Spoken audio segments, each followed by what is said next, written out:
Hey everybody, welcome to the Otherz podcast. I'm your host, Steve Penny. Joining me as always, back from his numerous and regular travels, is Rafa. How you doing, man? Yeah, man, I'm pretty good. A little bit tired, but overall good. How about you, man? I'm good, thank you. I haven't been jet setting around Europe like you have, so I can't really complain of being tired. Did you return today from Berlin? No, actually it was yesterday at night. And you were out there for one of the sneaker conventions, weren't you? Yeah, exactly. It was the one that is called Clipse City, and the organizer, the owner of the brand, because is an event, but it's also a brand of is from London actually. Yeah, Was it a good everything event? started there.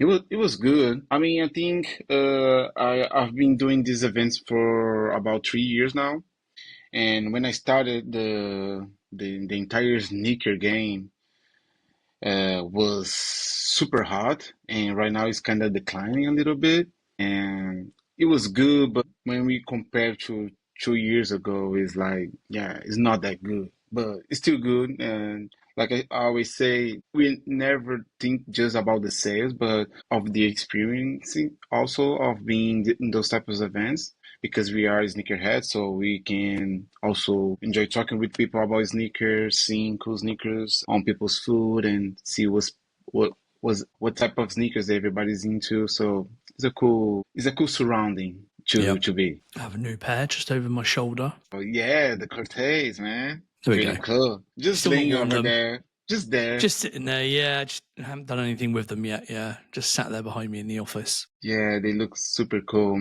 They are nice. I'm not normally a fan of like an all black shoe, but these do look really nice with the little yellow accents on them that really pop. Very nice Yeah, shoe. man. And I like the stuff that they came with as well. So they came with like you get there was like a tote bag that came in there as well, and I think some couple of stickers or something. So, you know, they were nicely sort of packaged up. I don't know if you got that with the retail versions or if it was just kind of like web orders or whatever. And yeah, I'm not that into black sneakers also. I think I don't have any. Yeah, I don't have any like all black sneakers. But I love these sneakers, and especially I love the campaign that the brand did all around the sneaker. They started the campaign using the Brazil reference with the favelas, and they did some campaign on the street, like everybody was running around the street just to get some pairs, and it was pretty cool to see, man. Every time that some brand can do a campaign that moves people, it's always exciting. Yeah, their marketing and their sort of activation is always really, really good. Because I've looked back at their kind of releases they've done, and there's only a couple that I really like, but they've always stood out to me, yeah, just because of the marketing they kind of put into it and the sort of storytelling behind it and the way they kind of, you know, do the activation and the events that they put up. So, yes, a very good shoe. I look forward to wearing it at some point soon. Nice, man. One thing I was going to ask you just a second ago about the events, the sneaker events that you go to.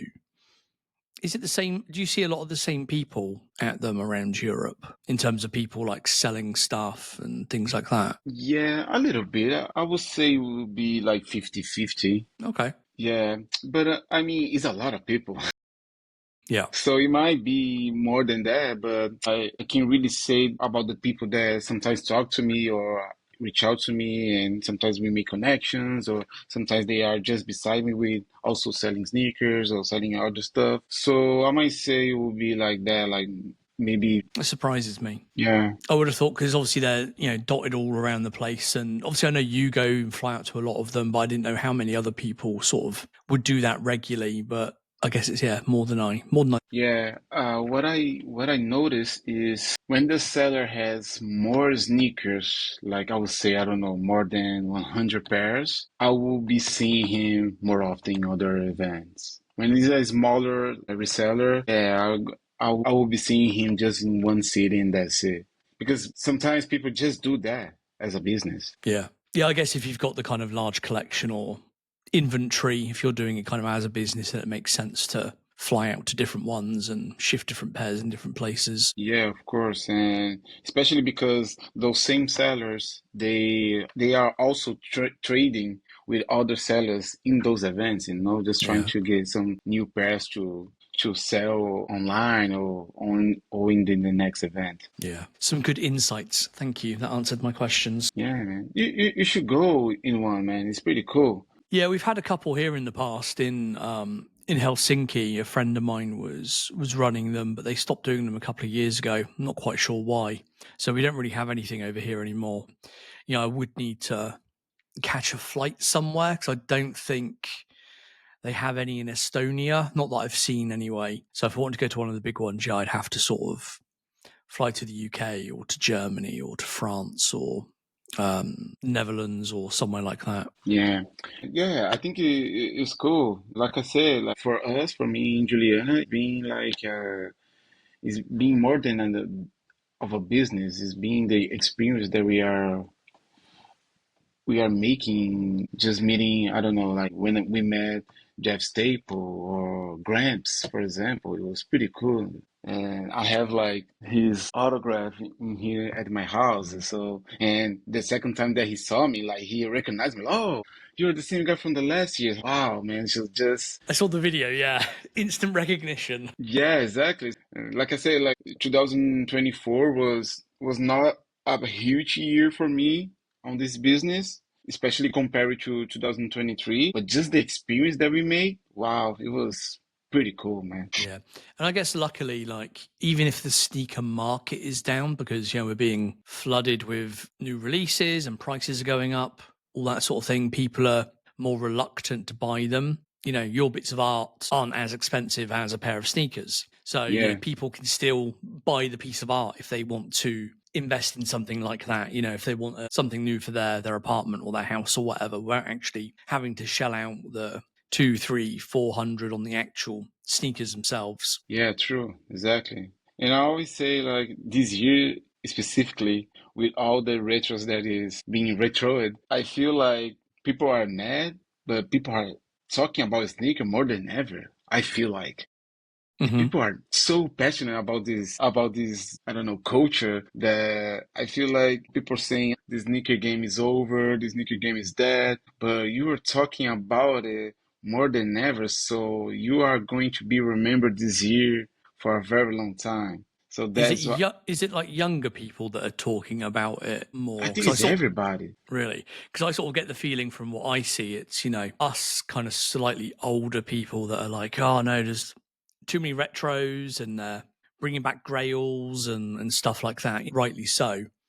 And I think we're maybe, I think people of our age have that sort of, additional disposable income to spend on things like sneakers. But I find a lot of people our age, I'm putting you in this bracket as well because you are very close, near enough. Yeah. They're becoming a bit more sort of disillusioned by it and they don't necessarily want to spend their disposable income on just another retro or just something that will get remade again in a few years or whatever. But then I don't really know what the younger people are really kind of into at the moment. Like I know my son had his phase of, buying expensive Jordans and stuff like that. That's kind of calmed down a little bit now and he's not quite as into them anymore. I don't think he's bought any pairs recently. But yeah, I'm just sort of wondering if, people that are in their sort of 20s, I guess, are still kind of as excited as we were, a number of years back. Oh yeah, true. Yeah, with that, I kind of agree with you. But when I talk about everybody's talking about, I'm talking about the sneaker bubble, 100%. I'm not talking about the people that just enjoy sneaker. I'm talking about sneakerheads. Yeah, the sneakerheads on Twitter, like they are complaining a lot, and the youngers, like, are saying, look, we finally are being able to get this pair, so shut up. So it's being also the classic fight between generations, We see that it's about music, fashion, sneakers, movies, and it's going to be like this, like, forever, I guess. Yeah, I'm sure it will be. We're the old guys in the room complaining now. That's the problem. Yeah, exactly. Well, at least I am. All right, should we get on to some music? Let's go. There's quite a bit of news afterwards as well, including some recently breaking news that I want to mention. So let's crack on with this episode's track, and we are going back to 2000. And I suggested this one just because, one, it kind of popped up the other day while I was sort of randomly listening to music in the car. And then also it's the 20th anniversary of this person's probably best album, I'd say. Yes.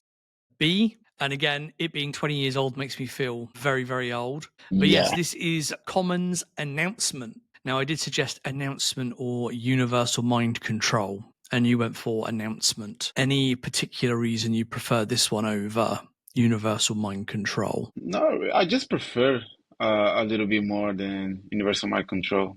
Fair Nothing enough. particular. And of course, like Pharrell has a verse on it, so it might be one of the reasons that I like it a little more. All right. Well, this was, I think, released. I've got conflicting information. 1st of July 2008, according to Wikipedia. But if I look on Genius, it talks about it being released in December. Now, my memory obviously doesn't go back that far, and I'm too lazy to look anywhere else. So it was released in 2008, somewhere between July and December, let's say. It was the second single from the album Universal Mind Control, although this was originally named Invincible Summer, but then delayed by 6 months, 8 months or something ridiculous like that. And then I guess summer was kind of nearly over. So they decided they needed to kind of rebrand it, and they went for Universal Mind Control. This was released as a 3-track digital EP. And I think in the US, it also got like a physical release on CD.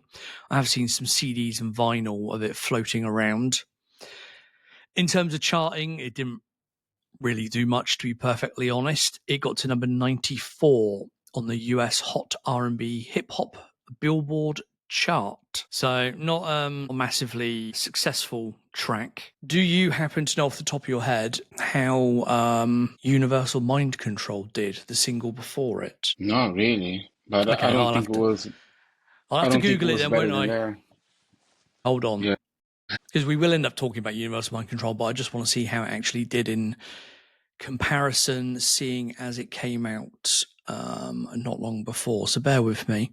The Universal Mind Control, I did a little bit better. It got to 60 on the R&B hip hop chart, 13 on hot rap songs, and then 62 on the overall US Billboard Hot 100. I guess it did a little bit better, roughly around the same, nothing massive. But I get the feeling that kind of encapsulates this whole album to me. This album just comes across, even from these singles, just as like a much more of a commercial venture, as opposed to Common's previous albums, which were much more thoughtful and talking about, lots of different subjects and things that were going on in the world and stuff like that. This one was more of a rap album, I would say, or closer to more of a rap album. Yeah, true. It was totally different. It was also cool to see, cool to hear Common like that. And I remember like he saying in interviews saying like, "Oh, we trying something different, something for the clubs." He was not trying to hide that at all. But yeah, especially when after we got B album, and then what is the name of the album before this? My memory's terrible. Don't ask me. Yeah, man. But I mean, it was also like it was more similar than the more similar to B album. It was like Kanye and Will.i.am on the production, so it was more soulful samples and everything. So to have this album, it was a shock for everybody. It was not a shock that he was working with Pharrell because I mean they were kind of like in the same surroundings on the same bubble, but it was shocking, especially with Universal Mind Control. It's like a totally different sound for Common. Yeah, that's a real radio track. Yeah. Whereas, you look back and is Electric Circus the one you're sort of thinking of before B? No, it was after B. Finding Forever. Fighting Forever, yeah. Yeah. I said that because I managed to find the Wikipedia page quickly. I didn't actually just remember it.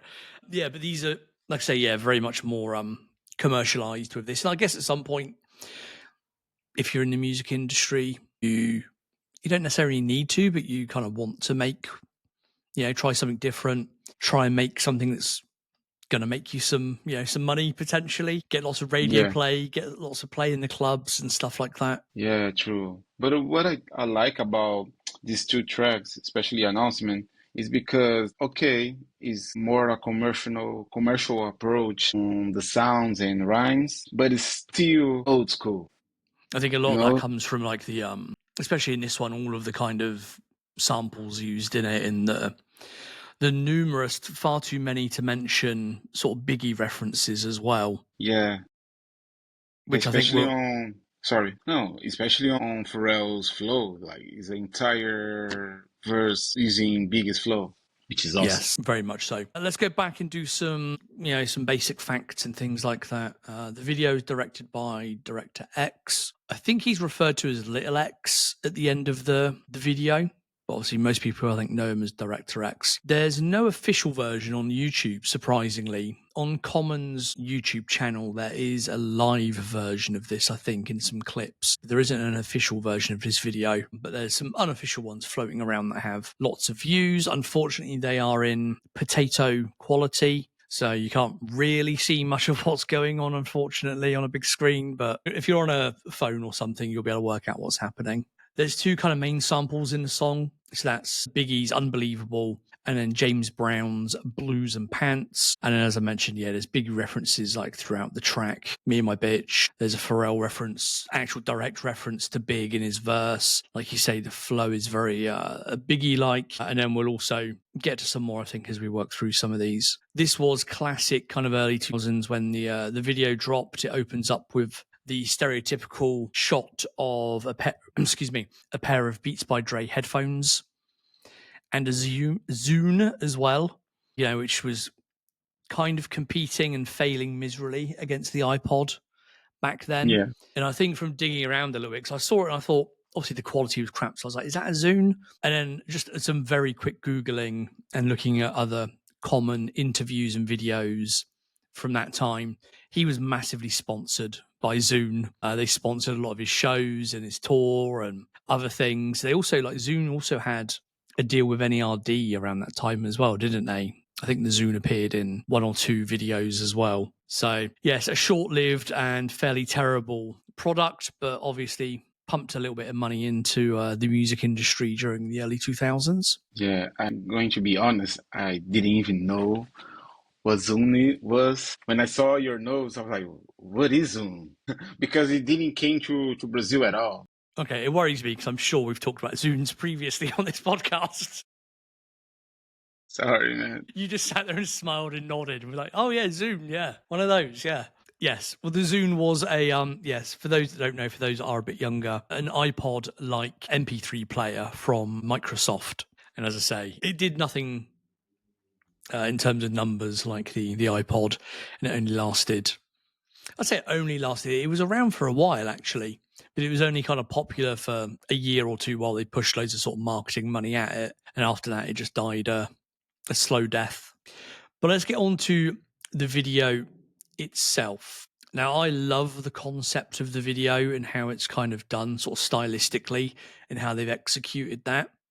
And I'm sure there's a reason behind this, but the video is very black and white. Like I say, I'm sure they had reasons, but I would have loved to have seen a bit more color in the video as opposed to just the whole kind of, white background, white features with the kind of black outline. I get that it's kind of trying to kind of show this this certain style of the way the kind of it's drawn and stuff like that, but I really feel it just lacks a little bit of something in terms of color, especially when there are little hints of color throughout, and especially because the actual people in the video are not in sort of black and white or anything. They are kind of in color and in usual clothes and stuff. So I would love to have seen a slightly different version of this, maybe. Yeah, true. I agree with you, especially because it's just like Pharrell, Common in these two dancers, right? Pretty much. So so it feels kind of empty. It needs more elements, I would say, especially when Common is in the screen, because I don't really like how Common moves around in this video. Like he's got that weird walk, hasn't he? Yeah. Yeah.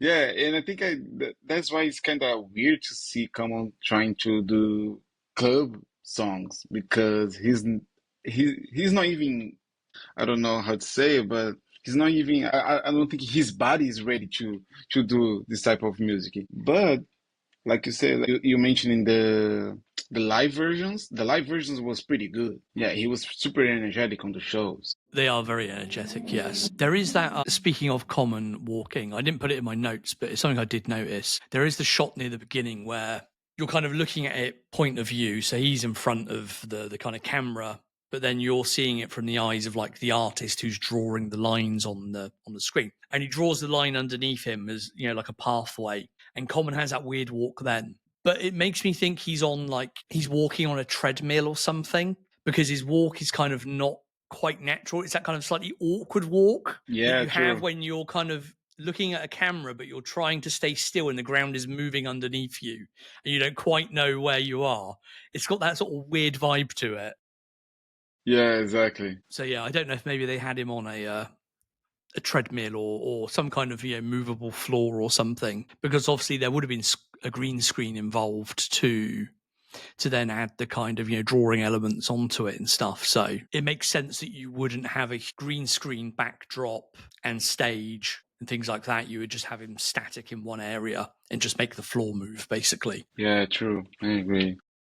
But it's weird, like when you compare like Common and Pharrell on this video, particularly, you can see like it feels like Pharrell is more, I don't know, more comfortable doing it. Well, this is kind of, you know, this kind of music is Pharrell's thing, isn't it? You know, radio hits, club bangers. Whereas with Common, it's a bit different. I don't think, and I don't know Common's videography that well, but apart from like Universal Mind Control before this, I don't think he's had any like really big budget videos with lots of effects and stuff like that, especially to like a really up-tempo club type track like this.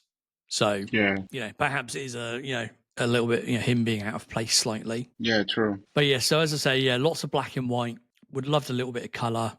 I'm like I say, they probably did this on purpose. And you said it seems sort of fairly empty. Again, I think completely purposefully, because again, when we get to the Pharrell part, which I love because it's so quirky and so funny. If you've never seen it before, where he comes out and before his verse is kind of precedes it by saying "what" a few times, he just kind of pops in from the side of the screen, and it's just a whole blank white canvas. It's completely empty apart from his little head just poking in from the side of the screen, which is both very, very funny and I really like it, but also, like you say, it makes it feel very sort of empty. Yeah, but I have a question about this moment. Do you think it is pretty cool and funny, or is just because we are a huge Pharrell fan? I think it's quite, if it had been anyone, I think that would have been quite funny. Yeah, true. Because every time that I listen to the track that Pharrell produced and he has a feature on it, and more, I think is pretty usual that I always like Pharrell's part more, and I always felt like, oh, it's because I'm such a stan. And when I was listening to the song today and I was watching the video, and when Pharrell pops up, the first time that I saw it today, I was like, I just got excited, and I just thought with myself like, oh, he's such a fun boy, you know, like I was smiling for the look at my He's man such right a there. fun boy. Yeah, man, I felt like that, you know, and I was like, oh, A fun boy is it just Pharrell. me? Yeah, man, I felt that. But since you're saying that, well, maybe it's not just because I'm a huge fan. Maybe it's just because the way he enters and his flow, and it's pretty cool. It's not just standing or Well, fangirling. that's your next tattoo, that is. It's just going to be a line down your arm with him sticking his little head around it and then fun boy Pharrell underneath. Oh, it's not a bad idea. It'd be quite good, I think. Yeah. It Maybe would be not a with the cool fun boy t-shirt. Pharrell part, but it would be a good t-shirt, actually, yeah. Yeah, There we go. yeah. Let's get that on the merch store. Fun boy Pharrell. Oh, dear. That got me, that did. I like that. What else did we have? So let's get on to Pharrell then. In terms of what he's wearing a yellow BBC fitted hat, a copy of which, or a similar one of which, is now available actually over on the Joopiter Marketplace, which we'll talk a bit more about later. He's got a couple of different ice cream tees, some BBC jeans, and this is when he was going through his Vans stage. So he'd ditched the ice creams at this point, including the board flips, and he was having his little Vans stage of a couple of years or whatever it was. Yeah, man, one of the best Pharrell fashion eras, or my favorites. Good fits. Yeah. I always like him because I'm not a big fan of Vans, but with those kind of tapered BBC jeans, they're not like skinny jeans, but they're just sort of tapered. with the t-shirt as well, like the t-shirts, the ice cream ones he used to wear then, and those fitted hats. Just a really good look. Nothing extravagant, nothing crazy. Just a nice kind of clean, simple look. Yeah. And I think it's one of my favorite Pharrell fashion moments because I was already wearing jeans before he started it, and I was just happy because it was super affordable. I couldn't like buy Jordans or any more than $100 sneakers, so it was just cool to emulate a little bit of his style because I was already wearing Vans. Nice. And then speaking of fashion, but in a not very good way, the fashion I noticed, the outfits of the dancers in this video. Man. My God, it looks like the early 2000s. True, man. They've got those. It reminds me if you like look at like Lil Wayne in the early 2000s. It's just like you know exactly what year it is because it's like those high top sort of Supra type sneakers, just stuff like that. And like, yeah, oh yeah, just what they're wearing is just, oh, I didn't even like it back then. So looking back at it now, it's just, cringe. true. It looked dated in 2008. Yes, very much so. It looks, yeah, terrible now. Terrible. Not that they could help it though. But let's get on to some lines and stuff. There's a few in here that I quite like in terms of the writing. So even though it is a more of a radio track and it's not going to be a sort of deep introspective type thing we saw earlier in Common's career, certainly not with, without the sort of storytelling and things like that we know him for. There are some like nice little lines in here, such as "Lady, them jeans is as slim as Shady." Slim Shady reference. I feel I've heard that used in other songs though. I didn't get around to Googling it to see if I could find it anywhere else, but as slim as Shady, I'm pretty sure I've heard that elsewhere, but I don't know if that would have been before this song or after this song, but I still like it as a line. Yeah.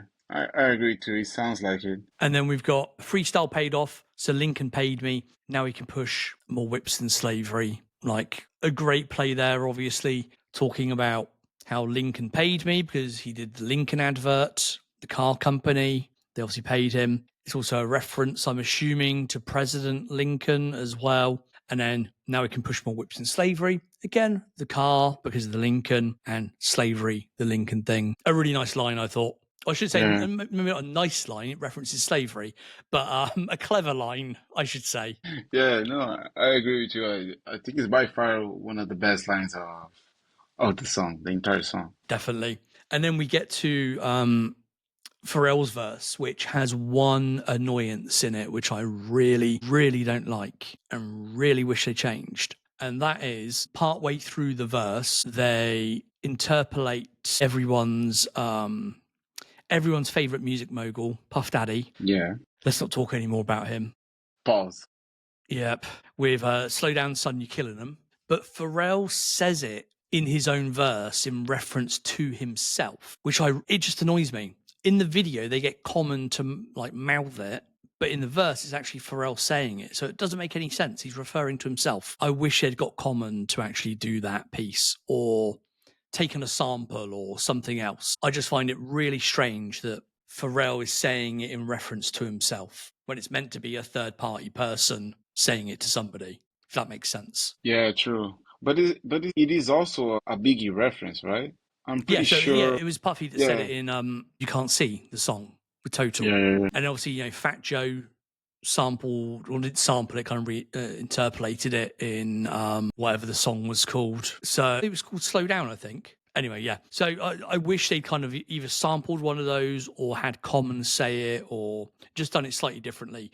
I'm assuming Pharrell kind of said it as a fill, as part of the reference track and as part of recording it, and they just, for whatever reason, decided just to keep it in there because it sort of sounded better than what they had, or maybe they even forgot to kind of re-record it. I don't know. Yeah, true. And we go from the greatness of the Pharrell verse and the flow to the cringeworthy part of the Pharrell verse, and that's stiffer than some Botox, baby. Like, oh man.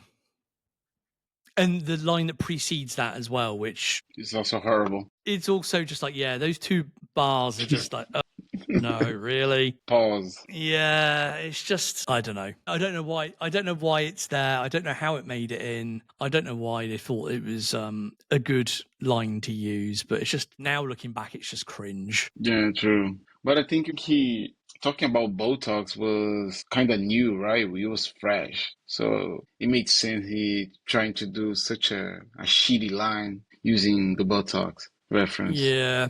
And again, I've heard like other people use the same kind of analogy in their rhymes sort of over the years as well, but I don't think it ever works. And I don't know, again, I don't know if he'd heard that from somewhere previously beforehand or whether he was the first. I don't know.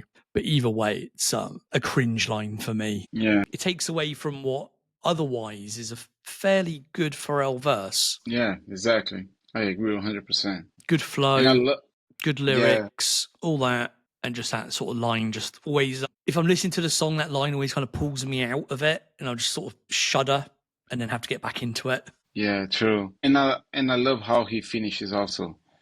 It's braggadocious Pharrell, and it's simple. It's not a great line whatsoever, but I like how because it's part of hip hop, right? Like when you do something first or when you wear it, some type of brand or some type of clothing first, or when you start how we say it, when you start oh, I forgot the word, man.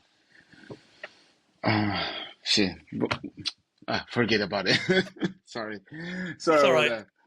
But yeah, I like how he's claiming that he started the whole Casio vibe on those years, like from 2000, because he was wearing Casios for I don't know 2005 until 2009, maybe something like that, right? Yeah, and I remember I think it was in 2007 when Eminem put out a video that, of course, was also with Beats by Dre all over the video. And I remember it was the first time that I saw Eminem wearing a Casio. I think he was wearing like a entire black fit and a white Casio. And I was like, oh man. So even Eminem is using Casio right now. Yeah. I think for like Pharrell's brag is more around the, icing them out because he's wearing this sort of iced out version in the video. And then the line is like, she don't know the Casio costs 100. I'm assuming he's actually meaning 100,000, not just $100. And then Yeah, it's been true. 2 years since I'd done it. Now all the rappers want it.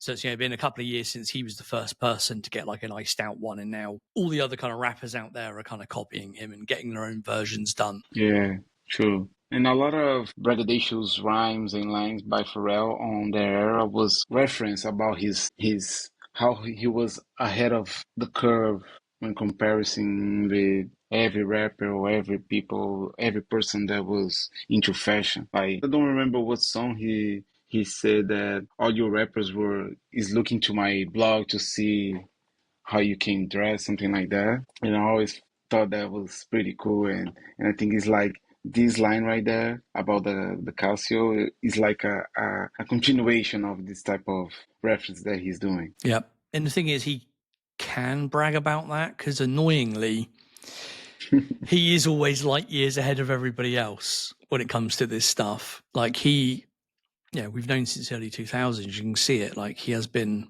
a sort of trendsetter. Even you look back a few years ago, like, what other rappers do you know that were wearing like pearl necklaces and pearls on their jackets and on their clothes and stuff like that? Like no one was because pearls are seen as, a woman's, what's the word I'm looking for? A more kind of feminine, thing to use in jewelry and stuff. But he started rocking pearl necklaces and other accessories made from pearl. We've seen him recently in a pearl jacket as well at the is it the Met Gala? I think that jacket was made of pearls. I think, if I remember rightly. And now Yeah, I think it was, yeah. you get like ASAP Rocky, Tyler the Creator, all these kind of guys, rocking pearls. Pusha T, rocking pearl necklaces, like all these guys. So yes, Yeah, true. always well ahead of the times. Mm. Even the Millionaire, I remember the first time that I saw Pharrell wearing the Millionaires, I was like, oh, it looks like a woman's shades. And then I remember that he said the millionaire was inspired by Biggie of all rappers. There's a photo Versace shoot that ones. he was, Yeah. yeah, exactly, which was kind of like a woman's shade also. Well, I think speaking of that, and we're going to speak a bit more about this later, I was recently again in Louis Vuitton, and I was actually trying on some of the sunglasses. I didn't buy any, luckily, but a lot of the men's Luckily. shades, yeah, luckily, but a lot of the men's ones, I wouldn't consider them as men's. I would consider them unisex at most. Like you could easily see a woman wearing most of those. And then even the women's specific ones, they're still very similar styles. I think it's just mainly some of the colors that are a bit more sort of feminine. You know, there are lighter pinks and stuff like that. But as a guy, you could still, yeah, if you got the confidence, you could still pull a pair of those off, I think. So I think they're sort of very gender neutral, I guess, is what you would call the sunglasses. And I think that was, yeah, the point of, yeah, the millionaires and other sunglasses that have come since then, including a lot of the ones at the moment that we see that he's putting out. Yeah, I agree 100%. I was talking with a friend about something like that, and I was talking how Pharrell and even Kanye, and right now, like I said, ASAP and Tyler, they always push the boundary when it comes to fashion, wearing like women clothes and women shades and jewelry. And he was like, no, but I don't know. Prince was doing that before than other guys. And I agree. But what I think Pharrell and Kanye was doing differently, it didn't felt feminine when they were wearing. Opposite than Prince, for example. Like, they were really pushing the boundaries. I mean, I can say about me, of course, but I remember when I saw he's wearing like I said, the millionaires, for example, like he felt that the sunglasses were for women, but it didn't felt feminine on Pharrell. And he did that with other clothes and jewelry and other type of, I don't know, fashion Well, we saw him, clothes. he had that kind of period a number of years ago where he was working closely with Chanel and wearing a lot of Chanel stuff. Chanel don't make men's clothes. You know, Yeah, I'm sure a lot, you know, there are various bits and pieces that are probably custom made to kind of fit him, but a lot of them were from Chanel collections, which are women's collections. Kendrick Lamar has just signed up to be a Chanel ambassador, and everyone went yeah, crazy saying, oh my God, if Kendrick Lamar's now working for Chanel, they're going to make men's pieces. And Chanel came out straight away and said, no, we're not. no, We're still just yeah, man, making women's collections. And if you, in some way, want to repurpose them, or if you're a male and you want to kind of wear them and you pull them off, then that's up to you. You can do it. yeah. That was pretty cool. And that's where sort of fashion's great, because it really does sort of blur those lines. And you know, myself, I couldn't go and pull off a woman's sort of Chanel piece, I don't think. But you know, if you are of that kind of stature and that confidence, and you have the right, I think you have to have the right sort of build and frame, you know, physically as well, which I think Pharrell does, and you can kind of pull them off, then, you know, go for it. Oh yeah, true. I was talking about that with Juliana some days back, and she was like, "Oh no, maybe you can do this or try to those pants or those jackets or maybe wear some pearls." And I was like, "Oh, I just wanted like I don't know 1% of the confidence that ASAP Rocky has. That man is so confident, and I never seen anything like it. Like sometimes people talk about how Kanye is confident. No, ASAP is even more. And he, I think you can be when Rihanna is your baby mama. oh yeah, It doesn't matter what anyone says to you about anything. It's just like Rihanna's at home. yeah, If exactly. she's happy, Yeah, it's totally on brand to for ASAP to have like 3 babies now with Rihanna. Incredible. yeah. Shout out to ASAP, man. Congratulations.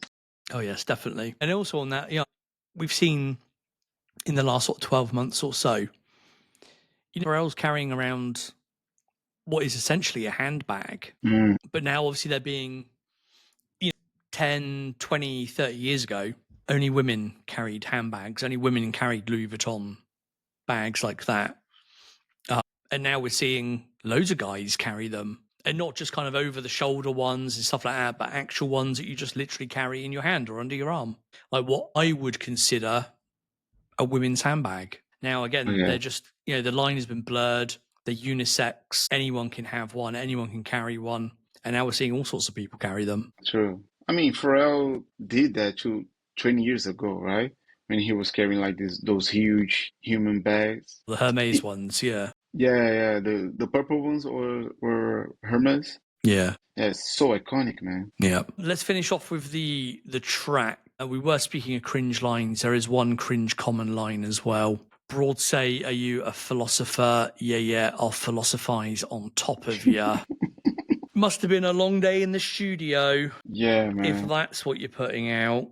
Yeah, it sounds like a Big Sean line, man. So bad.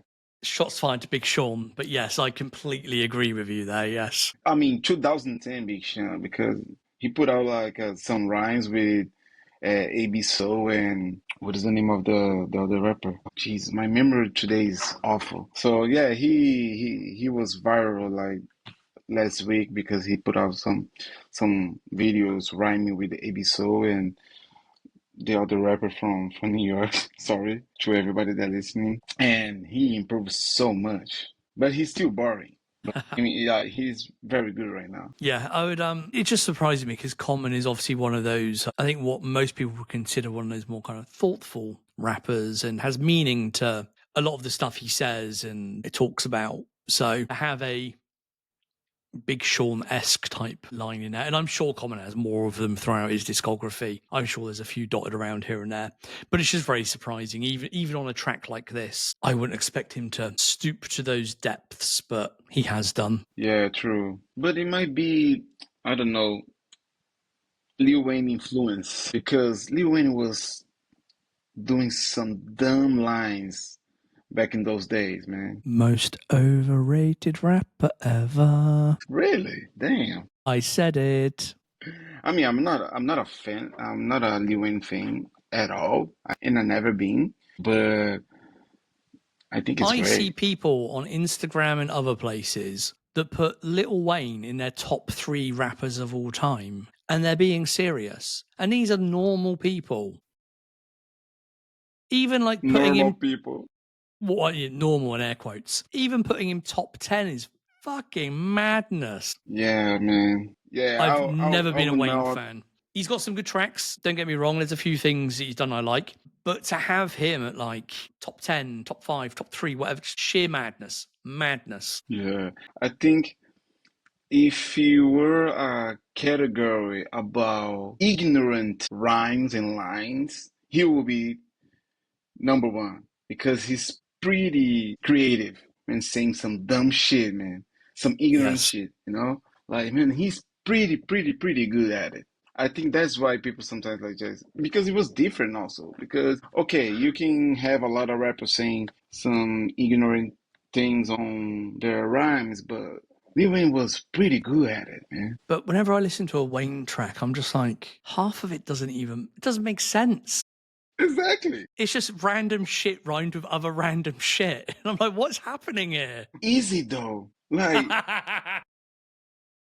because I'm going to say right now, I never went to Genius, for example, and try to break down a Lil Wayne track. I never done that. But I'm afraid to go on there and people like just, you know, getting all these, I don't know, life lessons from Lil Wayne talking about juicy pussy. Sure. Yeah, I am sure there is stuff in there that's very, very good wordplay. I'm sure he has some brilliant wordplay in some songs. But I'm saying, and I reckon 90% of that stuff is just bullshit. Yeah, man. He's so fucked up and so high, or at least was back then a lot of the time. Yeah. It's just random gibberish he's just put together. There's no secret meaning behind it. There's no intellectual wordplay. It's just random stuff that he's gone, oh, that goes with that. Yeah, I'll just say that. Yeah.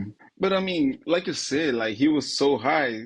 Sometimes it comes from parts of his mind he didn't even know it was there, you know? Maybe it's like... I'm surprised most of his mind is still there, to be fair. The amount of drugs he's consumed over the years. Oh, yeah, true, man. He's like that guy from Rolling Stones. What is the name of the guitarist? Ronnie Wood. Yeah. No. The other guy from Rolling Stones. That people always say that Keith. He's supposed to be dead. Oh, Keith, yeah, exactly. Keith. And Ronnie Wood is the other one. They're both pretty bad, yeah. Yeah, true. I mean, it could be anyone from Rolling Stones. to be fair. How any of them are still alive is beyond me. Yeah, true. They have But shout out to Wayne, man. He did his thing because if you okay, I hate to Here be the we guy go. trying to Here defend we you, Wayne. go. I hate it, man, but his flow is pretty amazing. The way he uses his voice is pretty amazing. It can And be. his character also. Yeah. He still is like a pretty huge character on hip hop. Yeah, look, you know, Lil Wayne is sat there in his Miami mansion right now with his 100 cars and 300 baby mamas. So fair play to him, you know, just Man, it's shout worked. out to Lil Wayne, man. He has a baby. You know, he have a baby, right? With Lauren London, man. He's got a baby Damn. with everyone. I imagine women walk past him in the street and they get pregnant somehow. Yeah. They sit next to him at a basketball game and they go home and they're pregnant. Think of all that child support. Oh my God. Yeah. Anyway, yeah. Shout out Wheezy. Young God. Muller. Anyway, back to this video. Final point, luckily. There is an alternate version to this video. As of every music video in the 2000s, there is either a main or an alternate version directed by Hope Williams. Seems like every week we talk about him. Seemingly shot at a different time because they're wearing different outfits. Pharrell has a bit more of a mustache going on. Just looks very different. And stylistically, it's very different as well. There's lots of kind of facial close-ups and kind of interspersed images and clips put in there. The version that's on YouTube, it does seem unfinished. Some of the transitions and some of like the little images that are placed in there almost look like sort of placeholders at times. They don't look like what you'd expect in a final version of the video. But again, I would love to have seen like a fully finished alternate version. And I guess, you know, Hype Williams has done this kind of alternate version because he did the prior video for Universal Mind Control, didn't he? And then perhaps they said, can you do us a rough shoot for Announcement? Maybe he did this kind of rough shoot and then they decided to go in a different direction and market it in a different way, perhaps. But I actually really like the alternate version from, you know, what's available. Yeah, true. I also like it. Yeah. It looks more interactive. I don't know. There's much more sort of going on, isn't there? There's, yeah, it's faster cuts, back and forth a lot more, lots of things sort of slotted in there as well, edited in. Yeah, I would love to see like the final cut, because like I said, it looks pretty unfinished. Yes, very much so. But I will put a link in the show notes if somebody wants to go on YouTube and also watch that alternate version that I don't think was ever properly released anywhere. Doesn't it? Universal Mind Control also had two versions? Yeah, it does. So it has the version with no kind of computer graphics and then the actual version which came out, which has Pharrell's face covered with like a 3D kind of robot face. Oh, okay. Yeah. Again, I don't know if they were supposed to release two versions. I feel that the first one leaked before the kind of graphics were applied and everything. Mm. But maybe we can look into that in more details on another episode at some point, perhaps. Okay, let's do it. Yeah, it might have happened because of the delays of the album. Yeah, exactly. Yeah. Just like it happened with Slim Thug's Already Platinum. All right, should we get on to some news? Let's go. Quite a few bits and pieces. All right, so as always, there's new BBC collections, new ice cream collections. I will put a link to the new Ice Cream Fall 25 collection in the show notes, mainly just because it got my attention because of some of the new graphics. So there's like a more sort of photorealistic running dog graphic they're using now, and also a new bulldog graphic they're using. I'm not a massive fan of either of them, but it's good to see them doing new takes on existing graphics and existing things they're using quite heavily across, you know, a lot of their items. Yeah, true. I agree. Because ice cream, especially right now, it feels really limited when it comes to graphics. And just to see that it's totally different I don't know. I mean, they did that with the ice cream cone, and it was kind of surprising. It was surprising for two reasons. Like, surprising because they did something new, and also because why aren't they already done that, you know? It was so right there. Just do it because you're already done with the ice cream cone. Pretty cool. Yep. So as I say, there'll be a link in the show notes. You can check that out. Also, some additional BBC stuff. So we talked about the new season a few weeks back. And obviously now they don't just drop the whole season all at once. They do it sort of bit by bit. So some additional bits from the lookbook have come out. There's some nice stuff in there, following on from the stuff we talked about previously.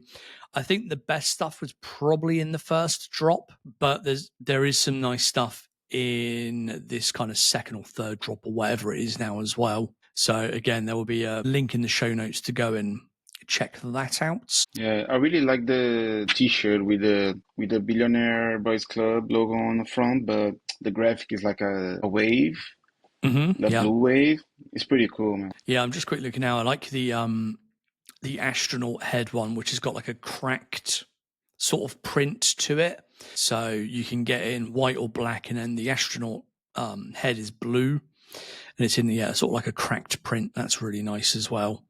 There's nice polo shirts, some nice hoodies in there as well. So yeah, plenty of good stuff coming out of there at the moment for sure. All right, what else have we got? So we had the Met Gala recently.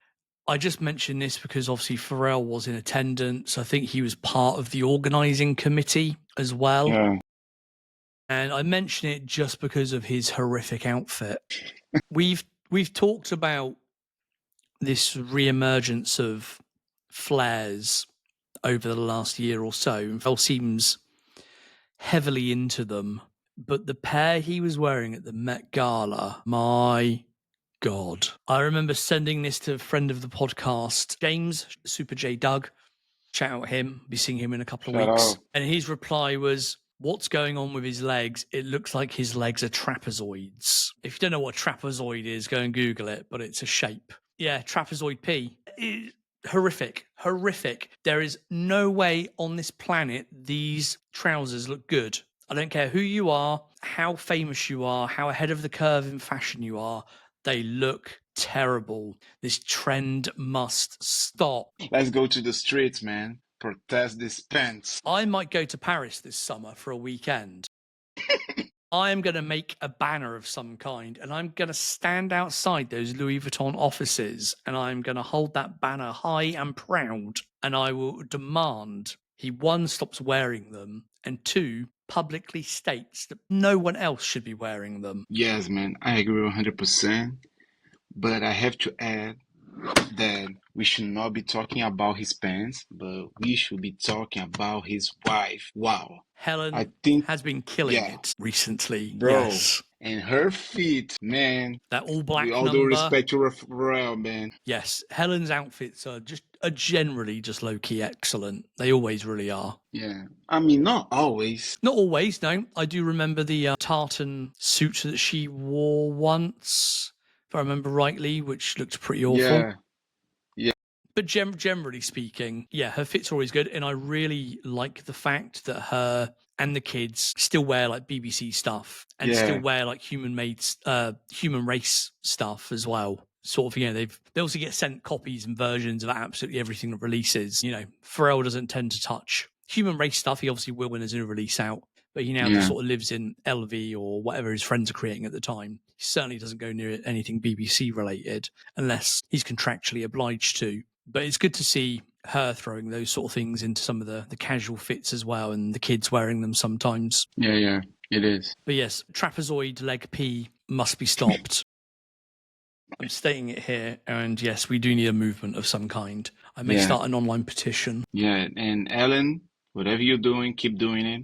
It's great. I love it. No doubt. All right, Joopiter. So there is not a Joopiter auction at the moment, but Joopiter is expanding its online offerings and now has Joopiter Marketplace. So this is a place where certain people can add certain items. So Pharrell, for example, and they don't go into an auction, but you can effectively just buy them immediately. They have a set price. You just go on there, buy now, job done. So it's just like a normal marketplace. So there's a few collections from different people at the moment. As I say, Pharrell has a small collection on there of bits and pieces. I must point out, because a couple of people reached out to me about this and a couple of people have mentioned it. If you are looking at the Pharrell stuff and you're thinking, oh, wow, I'd really love to own that hat that was Pharrell's, just make sure you read the descriptions, because a lot of the stuff on there, especially the BBC stuff and especially the hats, they're not actually worn by Pharrell. They're just, again, over the years, they've been sent to him. they've gone into his storage, they've sat in his storage for years, and now they're just digging stuff out and selling it. So he may have technically owned the hat, but a lot of them on there he hasn't worn. Some he has worn. Some of the early BBC polo shirts and t-shirts on there he has worn. But just be sure to check the section that says condition, because some of those will say completely brand new, which means he hasn't worn them at all. So you can't claim that you own, Pharrell's hat that he's worn at some point. But be aware. Yeah. Otherwise, yes, there are lots of different collections on there. I can't remember all the people now. Stephen Victor has a few things on there. Kim Jones maybe has some stuff on there, and a few other people. So lots of different stuff. Some of it reasonably priced, I must say. I've been tempted by a couple of the Pharrell bits, but we'll see about that. And I have also submitted something to try and sell on there. So if you have a kind of piece of art or something collectible, you can actually submit it to them to see if they'll list it. Now, I submitted mine about 3 weeks ago and have not heard a single thing back from them. So I don't know if that means they're just not interested and they're just not bothering to reply to people, or they've just got loads and loads of people sending stuff in.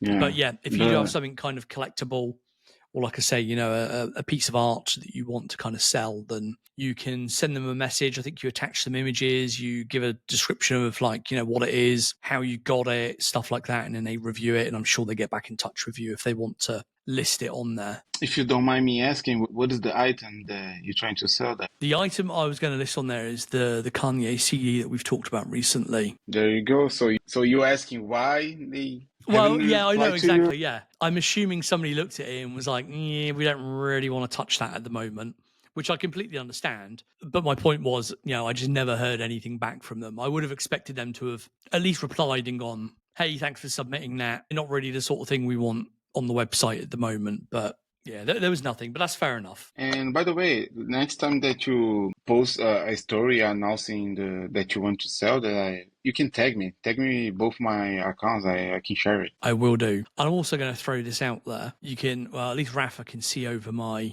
right shoulder, or left as Rafa's looking at it. There's another lovely signed CD, and that's by the man Jay-Z himself. I would be open to quite large offers. So if anyone out there would like, I think it's number 62 or something of 100, limited edition, signed copy of the Black Album by Jay-Z, get in touch. But the number will be very large, minimum 5 figures. So, if you have less than 5 figures, don't get in touch. But if you want to own something like this and you have more than 5 figures in your bank account, then feel free to reach out. All right, what else is there? A few bits I've picked up, or a couple of bits I've picked up recently. Some Pharrell champagne. What was that? Oh God, sorry. Jesus. Didn't realise you disliked champagne so much. Okay.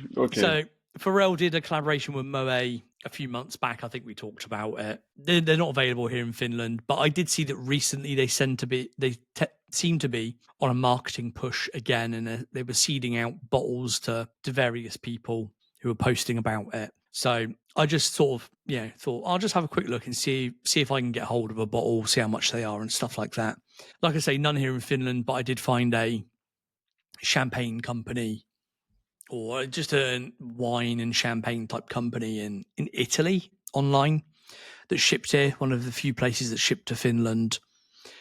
Wasn't massively expensive for the basic bottle, so I grabbed one. There's 3 different colour versions you can get. There's red, blue, and gold, maybe, something like that. I grabbed a red bottle. I think you can buy them as a pack. And then you can also buy the huge magnums as well, which were like, I don't know, 600 euros or something ridiculous. The bottle I got was just a standard bottle of Moet, and it was, I want to say 80 euros or something, 70 euros. So, for a bottle of Moet champagne, not bad. So I grabbed that. And then, as I mentioned earlier, I've been back to Louis Vuitton here in Helsinki. This has been an item that I mentioned previously. It's been on my mind for months. For months, I've been resisting buying this. But last time when I was in Louis Vuitton buying the passport holder that I think I mentioned on the previous episode, the very kind salesperson there, Alexandra, that looks after me normally, bought this out to kind of show me, along with a few other bits. And I saw it and I thought, I need to have it, but I shouldn't buy it. So I kind of put it off, procrastinated about it. And I just thought, fuck it, I'm going to do it. I don't have the money, but I'm going to do it. So I went and bought the now famous Louis Vuitton skateboard keychain / bag charm in lovely gold. I will hold it up. If I ever get around to putting this sort of video out, then you'll be able to see it. If not, then if you're on the audio version, go and check out Instagram.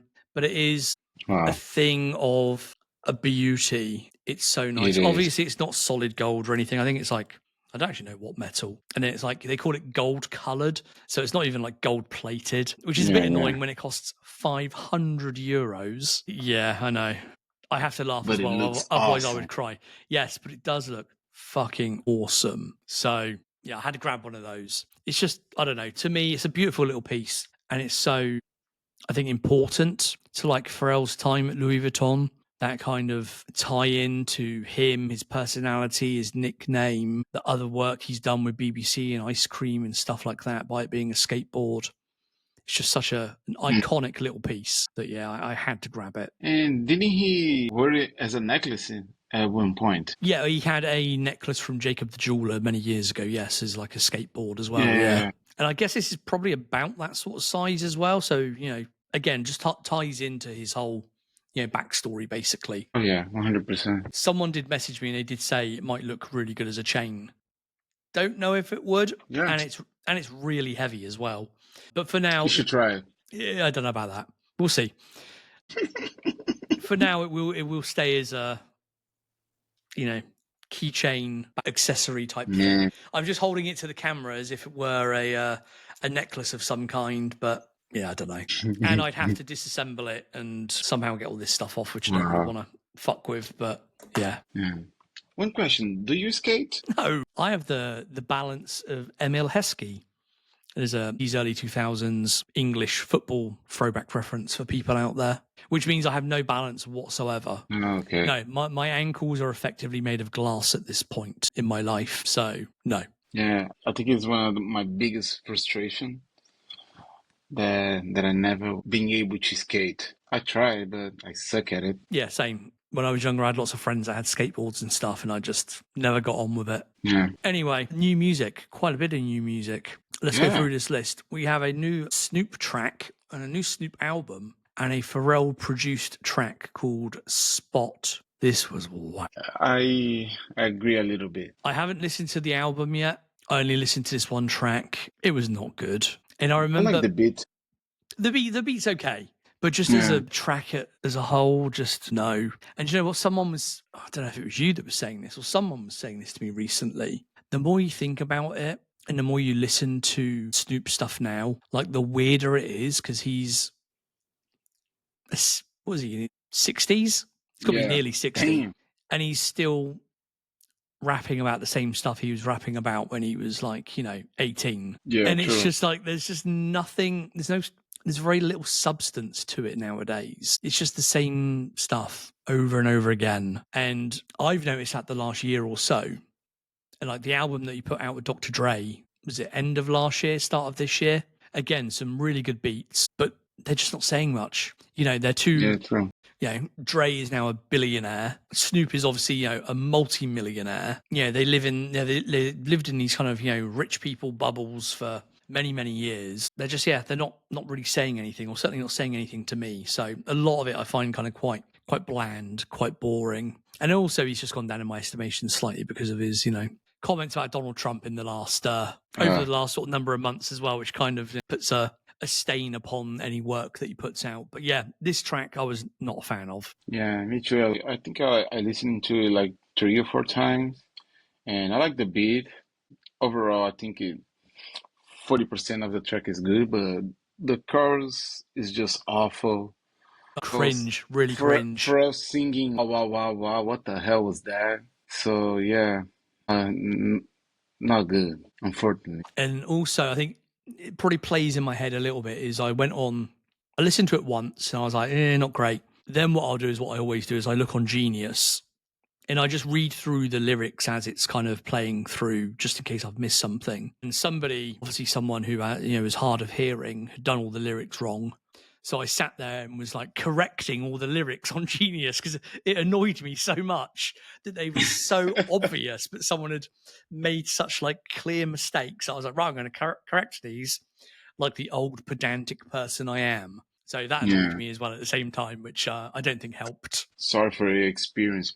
Thanks. As long as it wasn't you that put the original lyrics up, I don't mind. All right, on to a slightly better track. A Horoscope by Jon Bellion featuring Pharrell. Again, I've only given this a couple of quick listens, but this has a nice kind of Pharrell verse in it.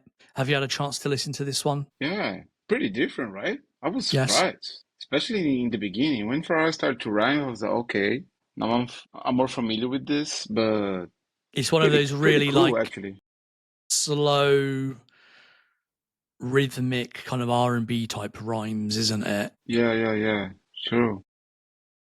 Yeah, but and I never heard of the singer before. It was my first time, and it's pretty cool. Yeah, I've heard the name. I wouldn't say I knew any of his sort of stuff, but yeah, a good track, a nice chill track. Yeah, it is. Then we've also got a track we mentioned a little while back, "Are You Dumb" by N.E.R.D. There's a new video for that which came out this week, I think yesterday or today. And just for reference, we are recording this on Tuesday, the 27th of May. So we previously had like a 1 minute video when the track first came out. We've now got like a full video, which again, I still only think is like 2 minutes or something, 2.5 minutes, but a proper kind of visual for the video with the artist themselves in the video. Very good video. I had a quick watch of it earlier. It's quite a cool track anyway. I think we talked about it previously. The video very much fits the vibe of the track. A good summer song, a good summery video as well. Yeah, I mean the beat is pretty crazy, pretty good. I love it, and it pretty much gives like I don't know some MIA vibes. Yes, maybe definitely. some Rihanna also, and also the video, right? Like with all the colors and the way she put herself on the video. But I think the artist, she's from Barbados anyway. So it's got those kind of, as you say, like, you know, Rihanna, it's got this kind of, she's from Barbados, isn't she? I think somewhere in that Rihanna, area. yes. Yeah. So it's got those kind of Caribbean type vibes, and it's also got those kind of ties back to kind of those African type vibes and those kind of colors you'd expect to see from one of those kind of types of videos as well. Yeah, cool. Well, so yeah, because of that, I imagine if this track is a Rihanna leftover. Yep. And then speaking of good beats, a track that came out today by 17. I don't know who these people are. Called It's Bad. It's people. Okay. I think it's a band. Yeah. Okay, these people. I mean, yeah, a group. I don't know. I assumed it was, but then when I looked at some of the tracks on the album, it said like there were lots of solo ones, so I wasn't sure. But anyway, 17. I assume they're kind of Korean or something. Are they some kind of K-pop type band? This track called Bad Influence, produced by Pharrell. He features on some of the vocals, some of the sort of backing vocals as well. I really liked this. Again, only got a chance to give it one listen earlier, but really, really liked it. Yeah, true. I was surprised by that. Especially because at the beginning, I already have those Light Your Eyes on Fire elements on the instrumentals. It already piqued my attention. Yeah. And it's got a real low end about it. Bass, hasn't it? Yes. It's really nice. And some of the vocals, it reminds me of Justin Timberlake. Okay. I'll have to give it a bit more of a closer listen at some point this week. But yeah, you can get that on YouTube, and I think it's on Spotify, Apple Music, all those sorts of places. So I'll stick at least one link into the show notes. So go and check all those new songs out. Let us know what you think of them as well. Which ones you like, which ones you don't like. I think for me, 3 that I like, 1 that I very much dislike out of those 4. Oh, yeah. And then pretty easy. Yeah. And then speaking of new music, speaking of old new music, Clipse album. Yay. Yeah. Breaking news just before we started recording. Out of nowhere, and slightly strangely, the Clipse have signed a new record deal with Rock Nation. Now, I say weirdly because it was only 6 months ago we were or less than that, we were talking about them signing a new deal at Def Jam. They were at the Def Jam offices, weren't they? Or at least Malice was. And they said they signed a new deal. And we were talking about, oh, great, there's a new deal. That must mean the album's about to come out. And they'll be ready for the summer. And obviously nothing happened. So it would seem like the delay is possibly because of label issues. And it seems, again, they haven't up until the time of recording, they haven't actually said anything about this. But it would seem, there was obviously some kind of issue with the Def Jam deal that's delayed the album. They've, I assume, got out of that deal and they've moved themselves over to Rock Nation, which is where I guess. Yeah, it's where I would have expected to have seen them in the first place anyway. I was quite surprised they signed with Def Jam. I would have thought, Pusha's obviously quite close with Jay at Rock Nation. Obviously, he'd headed up Good Music in the past, which I think sat under Rock Nation, didn't it? So he has a lot of ties to Rock Nation there. So I would have assumed they would have done a deal with them in the first place. So strange that it never happened, and then strange that it's happening now, right after signing a Def Jam deal. But hopefully, touch wood, this now means that they will push on with the album, and this new deal will get them over the finishing line with the album. Because from what I hear, the album is finished. It's literally just waiting on, marketing and releases and stuff like that. So hopefully Rock Nation can, work quite quickly and get this out there. But I think there's obviously so much anticipation around this album anyway. I don't think they're going to need to do an awful lot of marketing. I think just releasing it will fly off the shelves. So let's hope we see it sooner rather than later. Oh, yeah. It's been 3 years now, right? Yes. Of waiting? Damn, man. Yeah, 3 years of waiting, and obviously, the album's been pretty much done for the last 6 months or so. So, it's obviously just sat there in the background, not doing anything. So, yeah, let's just hope it appears at some point very, very soon. Yeah, let's hope. Yeah, but that's good news at least. At least it's getting somewhere. All right, should we wrap it up there then? Yeah, man. Lovely stuff. So, people that are listening, if you want to check out the show notes and all the links I've mentioned, hopefully your podcast app of choice will show them to you. If you do not have a good podcast app of choice, you can head over to the website, theothers.net, and you can find all the episodes there. You can stream the episodes, you can click on all the links, you can do all that stuff. If you want to find us online while you're over at theothers.net, you can click on the About section, and there you will find all of our social media links. You can normally find me online most places at Steve R. Penny, and you can find Rafa online at Sneak Cartel 2, generally speaking. But again, check out the page for all of the links. And in 2 weeks' time, I will be in the UK, so I have no idea when our next episode will be, but we will try and work it out at some point and hopefully have an episode at some point in the near future. Yeah, man. Cool. All right. Well, that's it from us for this time. We'll catch you next time. Thanks, everyone. Bye-bye. Thanks, guys. Bye.